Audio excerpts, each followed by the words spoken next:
O bir qadın var idi, gedirdi.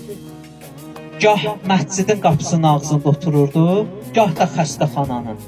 Bir alim keçəndə dedi, ey xanım, mən səni ancaq bu iki yerdə görürəm də, əl açırsan, insanlardan kömək istəyirsən, niyə başqa yerə getmirsən? Bilirsin nə dedi o xanım alimə? Dedi, ağa, elə insanların ən çox Allah bu iki yerdə yadına düşür. Bir məsciddə, bir də xəstəxanada. Gedin bir dənə xəstəxanada xəstəsi olan adama baxın, görün Allahla necə danışır. Ayrı vaxt elə danışmaz, xəstəsi var o, işi düşüb Allaha.